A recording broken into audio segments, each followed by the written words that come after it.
Sir, recording is start. Now you see this figure explains the helix dipole. How this helix dipole is affecting the stability of alpha helix. You see, first you go in deep. You can observe here, there are two types of directions. Okay. One dipole direction is, and both are anti-parallel. पहला direction जो आ रहा है, this suppose if this is one, first if you consider, and this is coming from where? Polypeptide backbone itself. क्योंकि polypeptide backbone में अभी बताया across the peptide bond there is electric dipole created over there. Oxygen जो है negative हो गया, nitrogen positive हो गया. यस कि नो?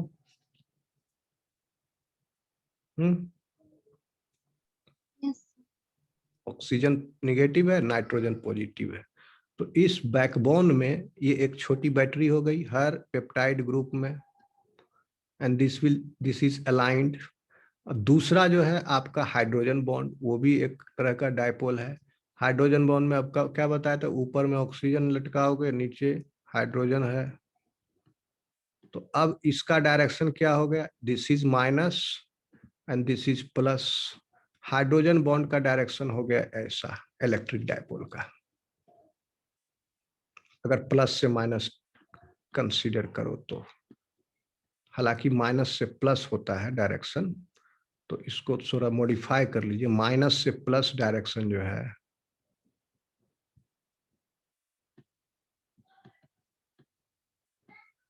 चलो इसी को मान लेंगे, और क्या इसमें क्या है, उल्टा कर देंगे.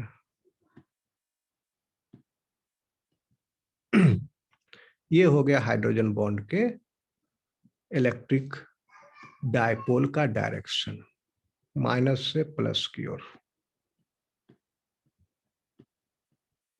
और कितने सारे हाइड्रोजन, बहुत सारे हाइड्रोजन बन रहे हैं. हर टर्न में 3 या 4 हाइड्रोजन बॉन्ड है.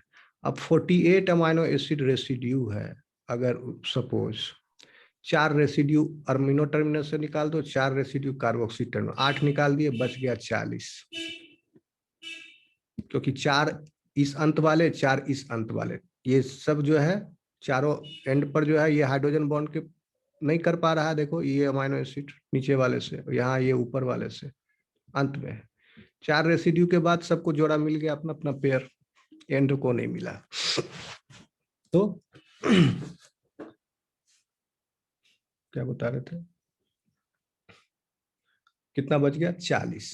अब ये 40 अमाइनो एसिड्स जो है कितने टर्न में हो गए, लगभग 13 टर्न में. 13 से कम होगा, मान लो 12, 12 टर्न्स है. 40 amino acid distributed in 12 turns. Her turn में कितना है हाइड्रोजन बॉन्ड, 3 या 4. 3 से गुना करो तो 12. हाँ, मान लो 3 से गुना करते हैं, एक छोटा फिगर ही लेके. ये हाइपोथेटिकल सिचुएशन समझने के लिए बनाया है, कोई बुक में लिखा हुआ नहीं मिलेगा. तो 12 या 36, 36 हाइड्रोजन बॉन्ड हो गया, हुआ ना. कितना में, आपके 48 amino acid long polypeptide chain में, अगर ये अल्फा हेलिक्स नाम का सेकेंडरी स्ट्रक्चर फॉर्म किए हुए हैं, तो 36 हाइड्रोजन बॉन्ड हो गए. 36 हाइड्रोजन बॉन्ड, सबका डायरेक्शन क्या है, इलेक्ट्रिक डायपोल का एक तरफ है, सबका नीचे की तरफ है 36 का. ये समझ लो 36 बैटरी अटैच हो गया. अगर ये अकेले रहता हाइड्रोजन का डायपोल मोमेंट, तो पूरे प्रोटीन का कितना ज्यादा डायपोल मोमेंट क्रिएट हो जाता, प्रोटीन एक बैटरी बन सकती थी. तो अभी क्या लाइफ सिस्टम को सपोर्ट करता, नहीं करता इस तरह के कंडीशन में अल्फा हेलिक्स में.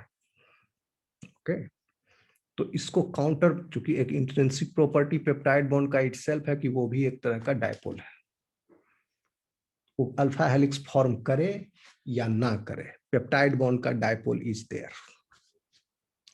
अल्फा हेलिक्स में पेप्टाइड बॉन्ड का डायपोल जो है उसका पॉजिटिव निगेटिव साइड कैसे हो गया? Negative side is this towards carboxy terminal, positive side is towards amino terminal. इस इलेक्ट्रिक डायपोल का, किसका? पेप्टाइड बॉन्ड के एलोंग जो है। ठीक, तो अब कितने पॉलीपेप्टाइड बॉन्ड हो गए इस 48 अमीनो एसिड रेसिड्यूज में? कितने पे पेप्टाइड बॉन्ड तो सब जगह है, लास्ट लास्ट क्या 48 अगर है टुकड़ा जुड़ा हुआ तो 47 अमीनो एसिड हुए ना, 47 पेप्टाइड बॉन्ड्स हो गए। Yes sir.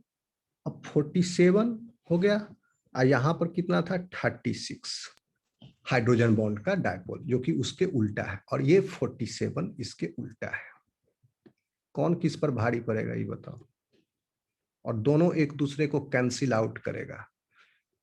ठीक है, दोनों अपोजिट डायरेक्शन कैंसिल आउट करेगा तो क्या बचेगा? कौन भारी पड़ेगा? किसका पलड़ा भारी पड़ेगा? पेप्टाइड बॉन्ड का कि हाइड्रोजन बॉन्ड के डायपोल मोमेंट का? बताइए, लॉजिक है, दिमाग लगाइए। ये भारी पड़ेगा कोवेलेंट बॉन्ड वाला। 47 है और ये पूरे पेप्टाइड बोन के अलोंग है, बैकबोन के अलोंग है। और हाइड्रोजन बॉन्ड का तो लास्ट चार छूट गया, इधर भी लास्ट चार छूट गया, इधर भी एंड वाला। ठीक है, तो बीच में एक्चुअली क्या है? एंड को छोड़ने के बाद बीच में इलेक्ट्रिक डायपोल जो है पेप्टाइड बॉन्ड का और हाइड्रोजन बॉन्ड का, ये दोनों डायपोल जो है एक दूसरे को स्टेबलाइज, कैंसिल आउट किए हुए एक दूसरे को, और स्टेबलाइज हो गया है इस वजह से। लेकिन लास्ट में क्या हो रहा है? पेप्टाइड बॉन्ड का तो नहीं है dipole moment, sorry hydrogen bond का नहीं है, पेप्टाइड बॉन्ड का है। ओके, तो पेप्टाइड बॉन्ड का जब डायपोल मोमेंट है तो पेप्टाइड बॉन्ड का डायपोल, अब इसमें आप लगा के देख लेना, वो पेप्टाइड ग्रुप माइनस जो है नीचे की साइड आएगा, कार्बोक्सी टर्मिनस देखो बनाए हुए, माइनस नीचे प्लस ऊपर है अमीनो साइड। तो माइनस चार्ज जो है यहाँ पर अकेला बचा हुआ है कार्बोक्सी टर्मिनस पर, और यह प्लस जो है किसका है? उसी पेप्टाइड बॉन्ड के, क्योंकि ये छोटी बैटरी हो गई पेप्टाइड बॉन्ड वाली, जो इसका प्लस दिख नहीं रहा है, इधर पीछे में होगा घुमा हुआ। तो ये सब छोटी छोटी बैटरी कनेक्ट हो गई 4 अमीनो एसिड पर जो एंड में थे। ये तो हाइड्रोजन बॉन्ड के द्वारा कैंसिल नहीं हुआ इनका इलेक्ट्रिक डायपोल। ओके, समझ में आ रहा है?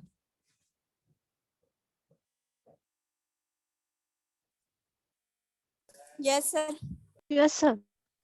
तो यह this component and this component will be added. Now what will happen?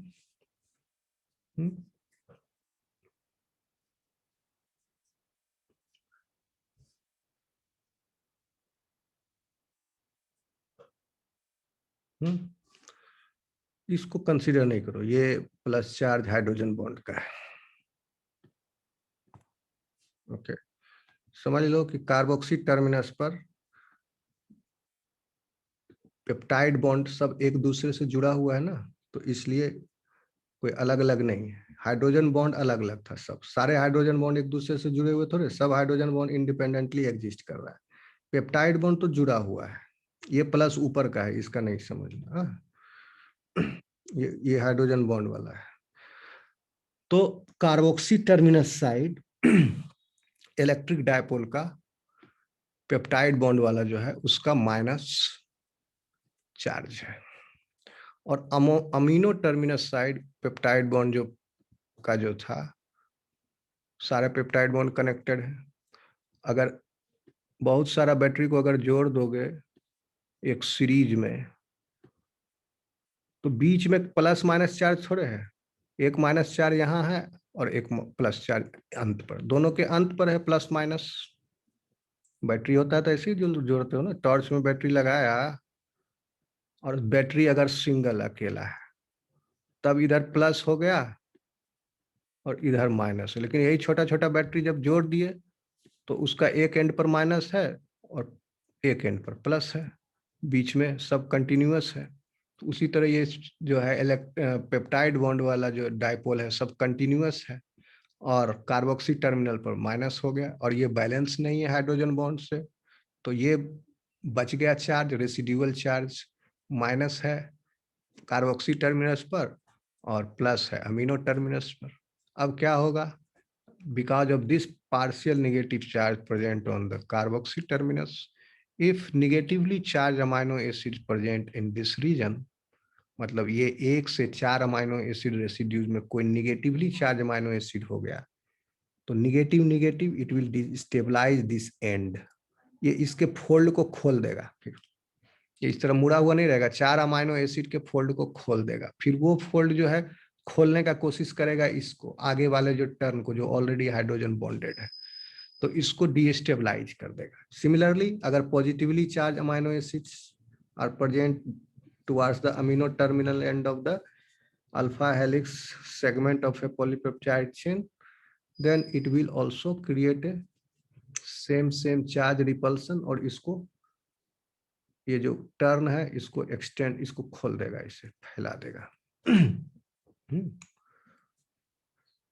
और इसके विपरीत अगर यहाँ कार्बोक्सी टर्मिनस पर अगर पॉजिटिवली चार्ज अमाइनो एसिड आ गया जैसे लाइसिन, इन चारों अमाइनो एसिड्स में से कोई एक भी पॉजिटिवली चार्ज अमाइनो एसिड हो गया, then it will stabilise the end, ये इसको मोड़ के रखेगा। तब फिर ये मोड़ देगा तो अंदर वाले जो टर्न्स हैं वो प्रोटेक्टेड हैं, वो डिस्टेबलाइज नहीं होंगे।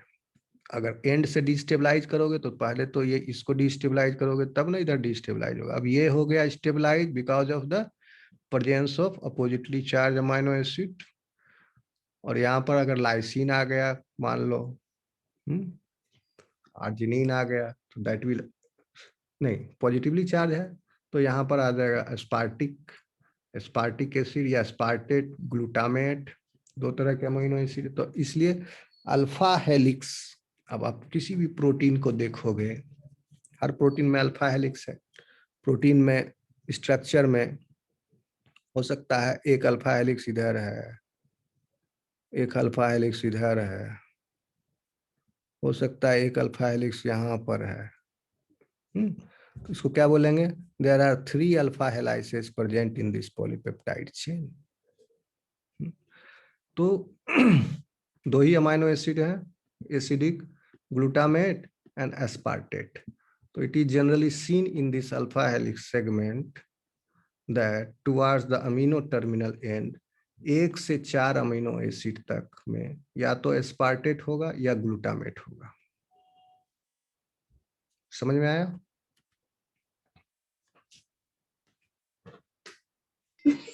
Yes sir. Yes sir. कोई सवाल करते हैं? और उसी तरह कार्बोक्सी टर्मिनस पर या तो लाइसिन है 1 से 4 अमाइनो एसिड में या आर्जिनिन है, हिस्टीडीन भी हो सकता है। समझ में आया? यहाँ पर आपका अल्फा हेलिक्स कंप्लीट होता है। अगर समझ में आ गया तो कोई सवाल है तो पूछ सकते हैं। सॉरी, फिगर एक्सप्लेन कर दिए। अब हम लोग बीटा सीट में एंटर करेंगे नेक्स्ट क्लास में। कोई सवाल है किसी का? बोलो जल्दी, यस कि no? No sir. No sir. No sir.